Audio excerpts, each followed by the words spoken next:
Hey y'all, it's Dorinda. Happy Sunday. I hope you all have had a blessed weekend and are gearing up for a phenomenal week. As I've been going through this reflection of how I've gotten to this place in my life, I've come to realize a few things.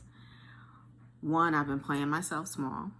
And two, there's a big difference between being alone and isolation. And I realized that I've been isolating myself as I've been going through this grief process. And so I'm grateful that I recognize it and I can course correct. So that's why I'm sharing this story with you. Because, during COVID, a lot of things were happening in my life. That's when my husband got diagnosed with congestive heart failure. I was going through menopause or perimenopause. That's a whole nother topic for a whole nother day. And I went from focusing on my career to being a caregiver, which I was honored to do for my husband. And then because of the COVID protocols, when the unthinkable happened, I was alone in a hospital room, having to take my husband off the ventilator and then drive an hour home after that traumatic experience.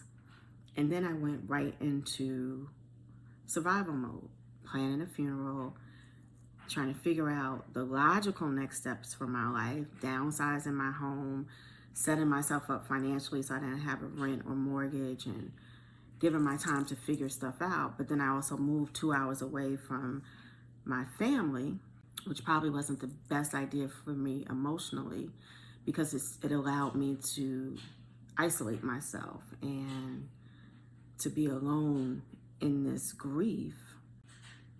And although I had career opportunities that afforded me new experiences in television production and transacting multi-million-dollar deals, I now realize that God brought those opportunities into my life because my vision is to bring my stories to film and television. So I needed that experience. So I'm grateful for that. As I was helping other people bring their ideas to TV, I was going through the motion and not really living in my purpose. Going to events, I stopped socializing. I took myself off the speaker circuit. I was just isolating myself, and emotionally, I was not doing what I needed to do in my purpose. So lately, I've been reflecting on what that isolation has really cost me. And I realized the isolation has been an excuse for my mediocrity. God doesn't want me to play small. He doesn't want you to play small. He doesn't want us to just try to go through the motions. He wants us to succeed. We were built to succeed boldly, authentically, with faith and purpose. So here I am, 54 years old, about to start a new journey of my life, bringing my stories to television and film. And I know it's not going to be easy. I've talked to several people in the industry. I know how hard it is, but I also know that I have the tenacity and fortitude, and I'm willing to put in the work to make it happen. And as long as I'm working towards making it happen, God will find a way. And I know that what I'm envisioning is going to be so much bigger and bolder than what is in my head right now. Because I know God constantly shows me that every time I've had an idea and I put in the work, the outcome has been much bigger and bolder than I've ever imagined. So I just can't wait. I can't wait to see what's going to happen. I'm going to focus on my writing. I'm going to focus on traveling. I'm going to focus on making decisions that help me get to where I want to be. Hopefully I'm going to find love again if it's within God's plan for my life. And I'm just excited for what's about to happen.